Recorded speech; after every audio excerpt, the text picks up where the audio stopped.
Our series begins with our heroine Mimi, who goes with her friend Yuna to the temple. There, Yuna stays completely distracted, holding her phone and watching her favorite idol group, Like. She keeps shouting for them and feels bored shouting alone since no one is cheering with her. So she tells Mimi, "Come watch the video with me. Let's scream together. You'll like the group." But Mimi is mature and refuses, saying she hates idols and thinks they're useless. She says if they weren't good looking, they wouldn't be famous, meaning their entire success and popularity comes from their looks. And you can clearly tell Mimi is mentally scarred and hates men, especially handsome ones. She hates anyone attractive. Why? That's just how she is. You're expecting a reason? She simply has one, without needing an explanation. Yuna tries to convince her. Just get to know the group. Maybe you'll like them. But Mimi says no, and that she already hates all that type. Yuna mocks her, saying, "Stay like that. You'll live miserable and die miserable." This sentence hits Mimi hard, reminding her of something from her past that changed her life 180 degrees. Mimi used to be a beautiful girl with high self-confidence. In high school, she liked a boy. Unfortunately for her, he was the most handsome guy in school. All the girls fought over him. He had so many admirers, it wasn't even funny. Even so, she gathered her courage, wrote him a confession letter, and delivered it to him herself. She waited excitedly for his response, imagining her romantic dreams, until she was shocked to find out he had leaked her love letter in the class group chat. Everyone mocked her, calling her desperate and shameless. How dare she like the hottest guy in school, they said. From that moment, she hated love, especially men. She even hated going to school because of all the bullying she received. She became traumatized, hating all men, and envying anyone good-looking. But Yuna tells her, if you get to know this group, you'll love them. They'll change your view of men completely, especially their leader, Kota. He's so sweet, helpful, adorable, perfect, literally flawless. And Mimi replies, "I don't want to know anyone." "Thank you. That's enough. I don't want to taste love again." After what I went through, my heart melted from pain. Then she goes to pray, "Oh Lord, money, money, money. I don't want love anymore." Then she remembers health, health, health, health, in a big house, cars, palaces, no more love. Finally, she prays against the jerk she loved 5 years ago. Please let all his hair fall out so he becomes a bald egg. Let him suffer so he never hurts another girl. After she finishes, she goes to work. We learn she works in a small restaurant as a sous chef. One day, while cleaning a table, she sees the group like on TV.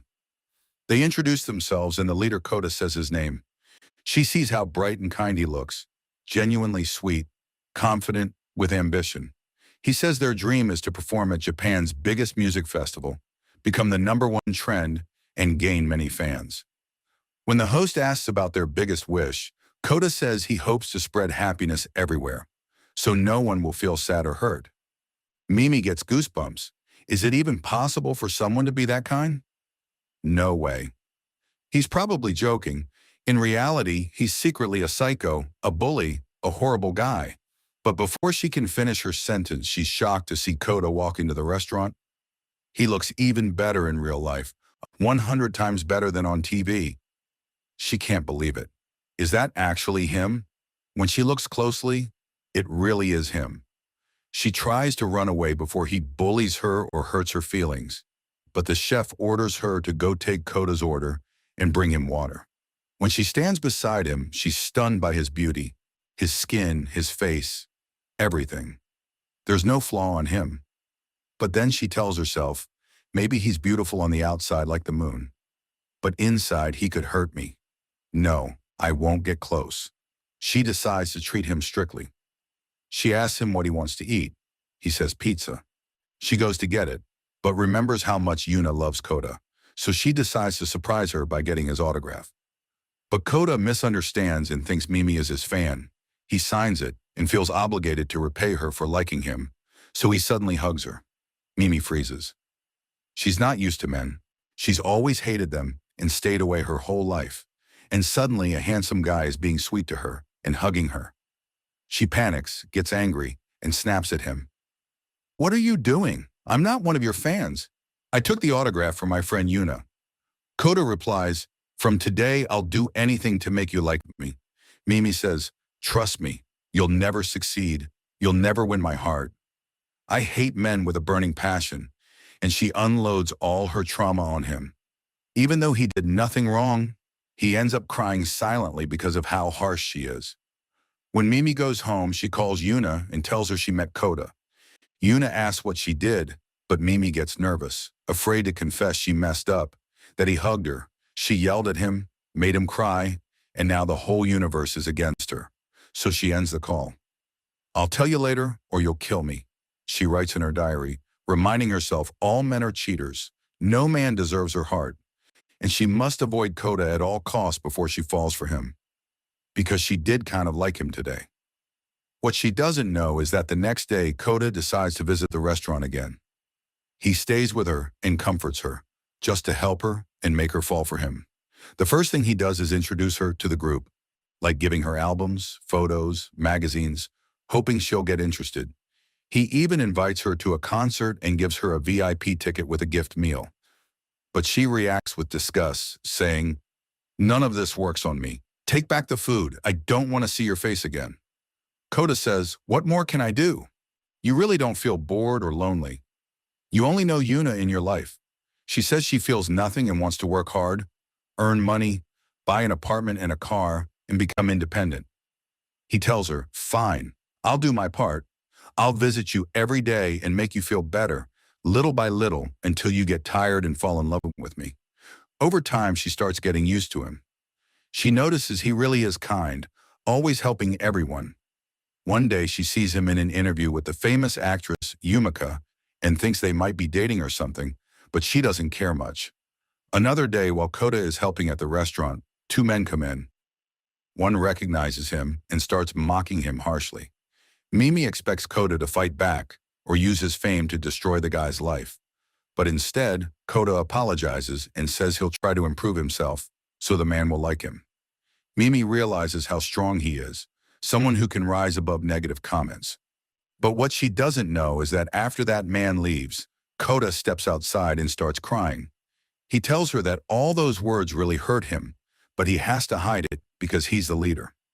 If his group notices anything wrong with him, they'll get affected too, and that will impact their whole career.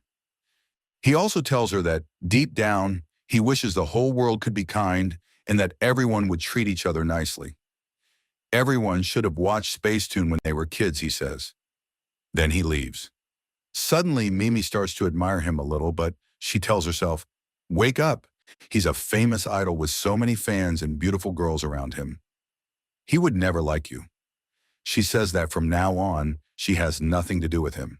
No reading negative comments, no watching anything about him, nothing. But she's shocked when she finds out that Kota ordered food and specifically requested her to deliver it. She gets annoyed and tells herself she'll treat it just like a food delivery and leave immediately. But she freezes when she sees him suddenly appear in front of her, showing off his muscles. She gets so shocked she drops the food on the ground. He takes advantage of the situation and tells her she has to come inside and cook lunch for them since she ruined their meal. He starts teasing her and getting close, making her even more nervous. But when he notices how tense she is, he tells her that he recently acted in a romantic drama and was just practicing. I was only practicing. Don't misunderstand and think I'm into you or trying to flirt. She gets annoyed but pretends she's unbothered. Kota keeps talking to her, trying to make her feel comfortable until she finishes cooking. He asks her about her family. She tells him she's alone. Her mother passed away, her father left the country, and she lives by herself. She asks about his family, and he tells her they also live abroad. He shows her pictures, and she notices one of him with a cute-looking girl. They seem close, so she asks who she is. He says she's my best friend, but doesn't give any more details. Mimi starts assuming that he's actually dating that girl and is only hiding it to avoid scandals that could affect his group. But Kota reassures her that they're not dating at all and that he can't date anyone because he doesn't want to upset his fans. She tells him, but it's your life. You have the right to love someone. He replies, yes, it's my life, but I don't like upsetting anyone. I'll always love my fans and do what makes them happy. He adds, I have to keep every fan smiling and feeling loved. She asks, even if they treat you badly and write negative comments? He says, yes, I'll endure it. I've always done that. She begins to feel sympathy for him. She realizes his job isn't easy at all. He's not just a handsome guy with a simple life. His life is full of pressure, hate comments, and people attacking him for no reason, even though they've never met him. They only see a handsome face on a screen and think they know him. She also can't deny that she used to be just like them, judging idols, hating them because they were attractive. Now she feels and decides she won't judge anyone again without knowing them. After she finishes the cooking, she leaves. On her way back, she suddenly sees the same bully she confessed to in high school, standing with some of their old classmates. The moment they see her, they start mocking her. Hey, isn't that the girl who confessed to you in high school and got rejected? The one with no dignity? Look at her now. Thank God you refused her. Even my shoe looks better than her face. Hearing this, Mimi remembers all the bullying she went through. Her eyes fill with tears because she still feels weak, unable to defend herself. She hasn't improved her life or her looks. She dropped out of school. She's working at a small restaurant. She feels like nothing has changed. But suddenly, Kda comes running toward her, pulls her into a hug, and tells him she's his girlfriend. He scolds the bully. How dare you talk to her like that? You think she has no one to protect her? The bully gets shocked and says, you're dating him. How did you even get him? How did he settle for someone like you? Her eyes fill with tears again, but this time Kda defends her. She didn't get me. I fell in love with her at first sight. I even ran after her. Mimi is stunned. No one has ever defended her before, and definitely not a famous idol who happens to be her crush. But before she can even be happy, people recognize Kda. Everyone pulls out their phones to record and spread rumors. Kda quickly grabs Mimi and runs to escape before anyone can take pictures and hurt her. She finally asks him, why did you do that? She has a tiny bit of hope that he might say he likes her, even by accident. But he crushes her hopes. He says he would have done the same for any girl because he sees her like a sister and never wants her to cry. He tells her the bully isn't worth a single tear and asks how she even likes someone as ugly as that bald-headed guy. He adds, don't be sad. One day you'll meet a good guy who'll love you for who you are and see you as beautiful, because you already are without any effort. She's deeply affected by his words, and Mimi starts thinking that maybe she really is one of his fans. Especially since he has so many albums, photos, and every time his new movie comes out, he sends it to her immediately, without her needing to go to the cinema. He shares everything with her, step by step. Over time, she sadly becomes sure of her feelings, and realizes she really loves Kda, but she has no idea what to do. Should she write him a letter and confess? What if he laughs at her, or bullies her like their classmates do? She decides she will never confess her love again, because she doesn't want to ruin their friendship and end up alone and rejected. Especially since he told her he would never date anyone, so he wouldn't upset his fans. At the same time, Kda gathers the like team and updates them on their latest achievements, that their last song is trending, and soon they'll finally achieve their dream of performing at the biggest festival in Japan. Their YouTube channel is also close to hitting 3 million subscribers. Just like us, dear viewers. They're about to become one of the biggest groups with fans everywhere, so don't forget to subscribe and turn on notifications. During the meeting, everyone thanks Kda because he's the leader and the one carrying the responsibility. In the middle of it, Kda's manager calls, telling him the group has been officially accepted to perform at the festival soon and that they'll receive final approval. Their song has also been nominated for several awards and their new album is blowing up everywhere. They'll even release a new track soon. Kda is thrilled and tells them this is just the beginning. Their fame will rise even more, along with their money and fans. One of the actresses who worked with Kda appears on TV and talks about him, saying he's genuinely sweet and kind, the type of person who could heal wounds, and anyone who deals with him falls in love at first sight. Mimi watches the interview. Her admiration grows, but she feels frustrated because he's been busy lately and no longer comes to the restaurant to check on her or tease her like before. As if he sensed it, Kda calls her and asks her to deliver an order to him. When she arrives at the company, she's shocked by the number of fans waiting just to take pictures with him. She becomes nervous and doesn't know what to do, but the security guard feels sorry for her and takes her up to the elevator, telling her which floor Kuta's apartment is on. In the elevator, she runs into Yumiko, the actress who works with Kuta, and is shocked since it's her first time seeing her in real life. Yumiko tells her she's very beautiful, and that surely Kuta must have fallen for her, while Mimi thinks, "Who am I to be compared to you?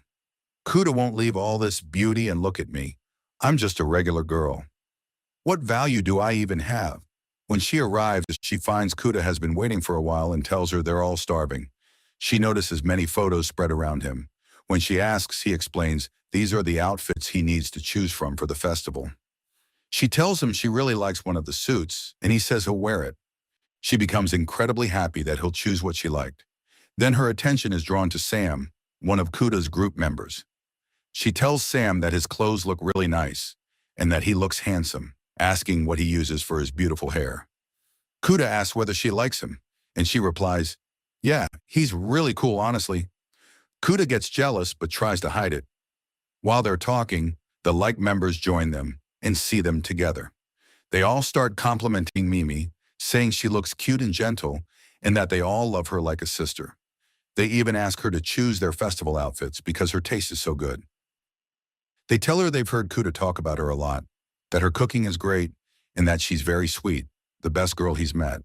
They all introduce themselves to her, and Mimi feels like she's fallen into a honey jar, surrounded by handsome boys, asking for her opinion, and flirting with her. This is something she never imagined. She had only wished for one boy to love her, and now she finds herself with 6 of them, each more attractive than the other.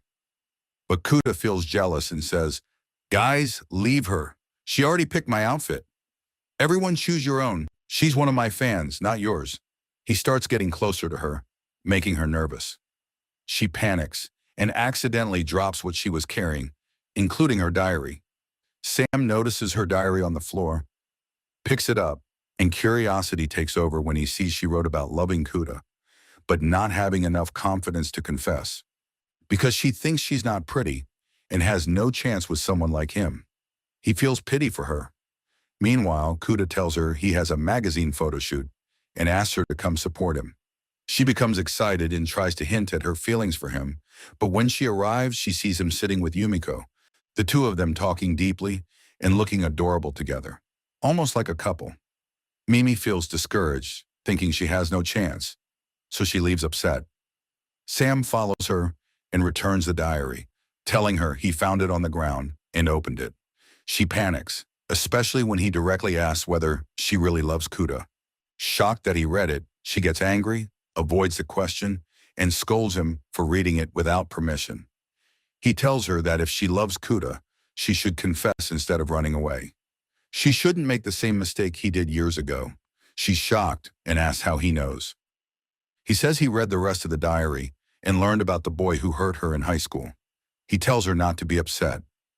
The problem wasn't her, it was the other guy. He was a bully, an idiot, and she shouldn't close her heart because of one failed experience.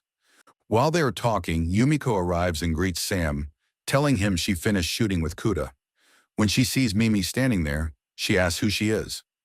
Sam says Mimi is Kuta's assistant. She always brings him food. Yumiko thanks Mimi for taking care of Kuta. Mimi feels shy because Yumiko is so beautiful and kind. Sam notices and jokingly hugs Mimi, saying she's also one of his fans, and that he loves her too. Mimi pushes him away in disgust. She tells him to stay away from her, and she's surprised that she didn't get nervous or feel her heart race when Sam touched her, because when he did that before, she would have freaked out, panicked, and everything would go wrong. But the surprise is that everything happening now made Yumiko very small, because she's actually one of Sam's fans and wants to date him. That's why she asks Mimi if they can be friends, so she can keep an eye on her. She greets her and holds her hand tightly, which scares Mimi. She thinks Yumiko is acting like that because she's jealous about Kuta, not knowing that Yumiko actually likes Sam. Meanwhile, Kuta is being filmed and asked if he regrets anything in his life. He remembers a moment with a girlfriend of his, but he denies it and says he regrets nothing. Then he sends Mimi a message, apologizing because he was busy with filming lately and couldn't contact her. He tells her he'll make it up to her and wants her to go out with him tomorrow. But they actually have to shoot the music video for their new song. So he asks her to come to the filming location and cheer for him there. She goes and she notices one of the members is nervous and unable to act the scene properly. It looks like he's going to ruin everything, so they dress her in a schoolgirl uniform and make her act with him to help him relax. Thanks to her, he stops being nervous. They shoot the music video and it turns out amazing. Everyone thanks Mimi and praises her acting, saying she has talent, but doesn't know how to use it. She thinks she will only film with one person, but she is shocked when she finds out she has to film with the whole group. Each member tells her romantic, sweet lines that feel like butterflies. She holds herself together so she doesn't fall for any of them until it's Kuta's turn. The moment he speaks and says romantic words to her, she's stunned and faints from happiness. Everything was okay, except her. She couldn't handle it. The director panics and takes her to a room so she can change her clothes and rest. After making sure she's all right, he gives her a lot of gifts because she helped them finish filming.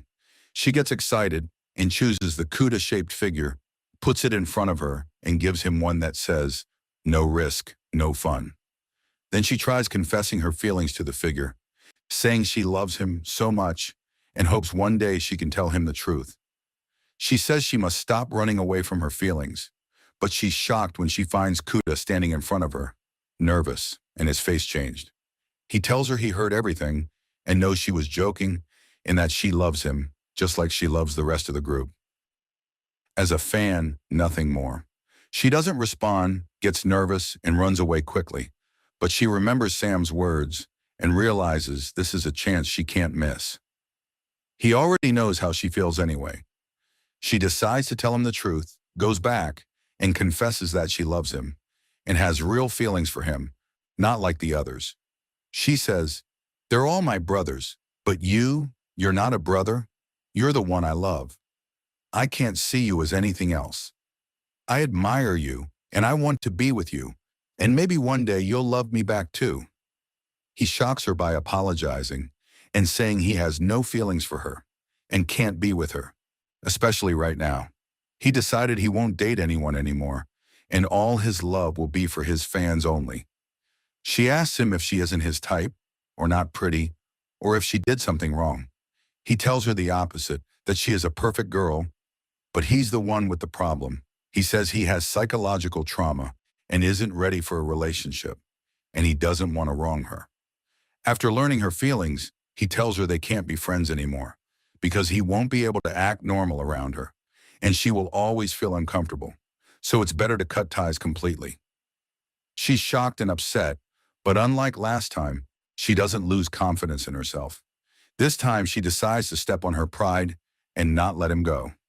She will try again and again because at the end of the day, he's not in a relationship. And honestly, he's amazing. Where would she ever find someone like him?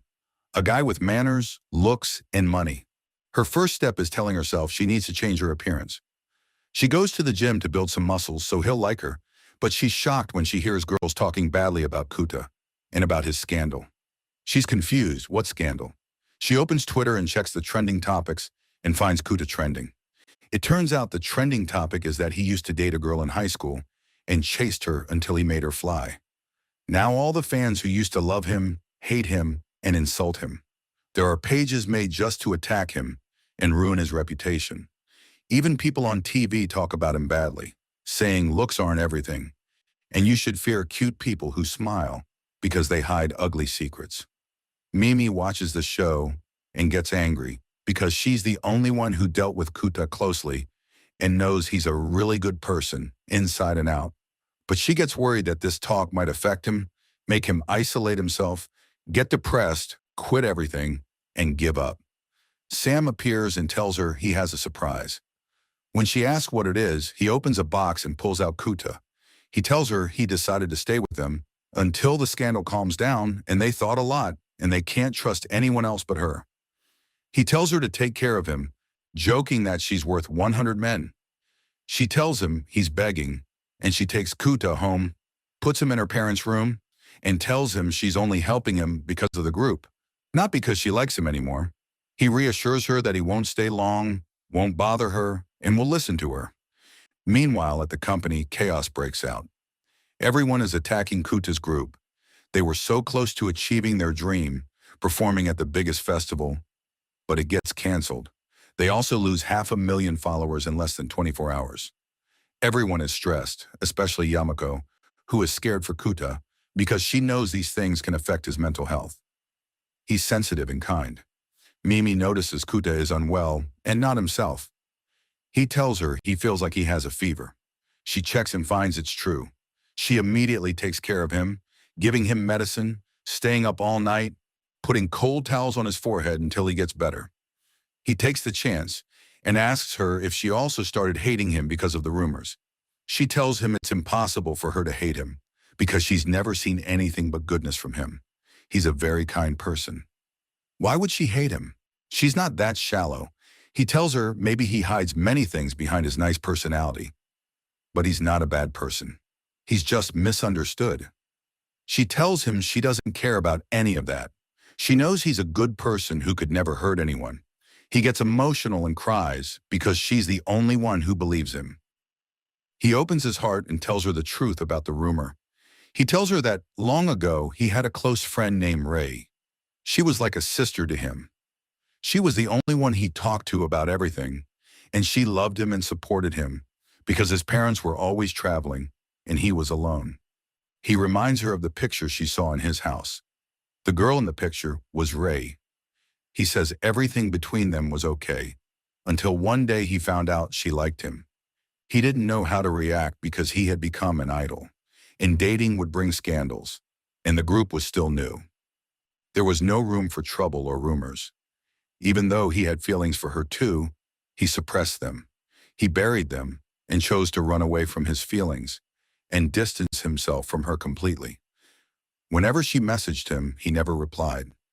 Even though deep inside he wanted to talk to her, he thought staying away was the best way, so neither of them would get attached, and to protect her, because he knew fans could hurt her. Eventually, she lost hope and stopped messaging. One day, he received devastating news. She died in a car accident on her way back from school. He fell into depression and felt huge guilt because he had ignored her messages and stayed away. When he finally opened their chat, he found her messages. She had always been supporting him, telling him she loved him, that she wouldn't cause trouble or spread rumors, and she would love him from afar as long as he was okay. His guilt grew even more because he realized he had wronged her. He lost the person who loved him the most, the one who cared about him, without wanting anything in return. Since then, he became traumatized by the idea of love, relationships, and even close friendships. He doesn't want to lose anyone again, the way he lost his friend. Because of that, he decided he wouldn't run away from Mimi anymore. He would face her and tell her that he wasn't ready for a relationship. Yes, she would be upset for a while, but eventually she would forget him. Mimi felt relieved when she learned he rejected her because of his emotional trauma, not because of her looks or any of the silly ideas she had imagined. She decided to comfort him and stayed beside him until his health improved. She told him she had thought about his words all night, and she realized he had wronged himself and her too. His girlfriend died in an accident, and he had no fault in it. She had only loved him from afar and supported him from a distance. Yes, he made a mistake by not replying to her messages, but he could never have known her fate would end like that. It was destiny. He shouldn't blame himself or punish himself forever for something he had no control over. Her words made him feel a little better, but when he opened his phone, he was shocked to find that a website had posted news that the group was going to disband. People were demanding that Kuta be kicked out, otherwise they would boycott the whole group. Kuta quickly left Mimi's place and went to the company. A whole week passed and he completely disappeared. No calls, no visits. He was drowning in thoughts, trying to figure out how to restore his image in front of people. The whole team was stressed, especially Yumeko, who was terrified for him because she knew something like this could destroy him again. So Yumeko went to Mimi's restaurant and asked her to help Kuta and visit him. At first, Mimi panicked and got nervous and upset, but eventually she gathered her courage and decided to do something that would make him happy. She cooked meals for him, and sent them along with sweet, encouraging messages every day. Then she went to cheer for the group among the fans. Her words touched the girls' hearts, and they began to calm down and support Kuta again. They said they loved him, were waiting for him to return, and would remain loyal to him forever. Mimi spread positivity everywhere she went, telling people that the group was wonderful and deserved support. She cheered loudly, though because of her social anxiety, she wore a mask. People started talking about her loyalty, and it became a trending topic. It caused a huge stir, and many people were influenced by her and began asking about the truth, whether he was really responsible for the girl's death or not. Kuta saw the video and was happy she was standing by him, but he still felt guilty. He decided to confess everything and released an official apology, telling everyone that if they would feel better by removing him from the group, he wouldn't mind. But the whole team stood by him. They told him they would never abandon him and could never feel at peace while he was away. Their manager brought them boxes full of letters, messages of support and encouragement. Mimi also took Yuna and went to the company, shouting his name. When Kuta appeared, he was extremely happy. He told them he would reveal the truth soon and return stronger than ever. Mimi gathered her courage, removed her mask, cried, and told him he wasn't alone. She would always stand beside him, loving him just like the fans who were waiting for him. Everyone was touched and cheered his name. Even he was moved and wished he could run to her and hug her, but he couldn't. On their way to the festival, Sue pulled out an envelope and told him he had passed by Ray's house and found a letter addressed to Kuta. Kuta opened it and found that Ray wrote she no longer loved him in a romantic way. It was just attachment because they grew up together. Now she was thinking about being with someone else, and she wished him happiness with another girl. Kuta finally felt relieved. He confirmed he wasn't the reason for her death, nor was she upset with him. She wished him well and had forgiven him long ago. He felt very happy, even more when he saw all the screens outside, showing his photos and videos, with people supporting him. Everyone was cheering for him, and it was all because of Mimi, who started the trend and revealed the truth. Kuta sent her messages asking to meet. He took her to Ray's grave, introduced her, showed her the letter, and told her he would finally stop blaming himself. He had a chance now to love and be loved again. His words made Mimi so happy. She told him she would support him forever, even if he rejected her. She would always remain one of his fans and stand by him in anything. After she left, Kuta made a press statement. He told the full truth and showed Ray's letter before she died.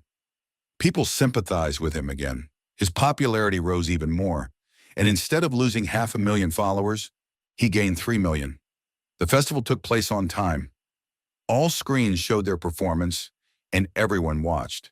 They got a huge number of views, and all the albums sold out. He reached the peak he had Mimi, delivering food one day, saw the concert announcement, and was happy for his success, but sad inside, feeling he would become distant like a star in the sky. She decided to delete his number and keep supporting him quietly from far away. It was a very hard step for her. She went to the temple to pray for him. Suddenly, Kuta came running after her and told her he would never run away again. He realized he loved her and couldn't stay away from her. They couldn't be in a relationship right away, but at the first chance he had to announce he was dating, he would choose her and tell everyone he loved her. He thanked her for standing by him all this time. He told her the group had disbanded and everything had fallen apart. But he would never leave her. He confessed his love for her, and she was overjoyed. She told him she would wait for the right time. Maybe not now, maybe later, even if it takes years. And with that, our story ends here. Please like and subscribe. See you in the next drama. Goodbye.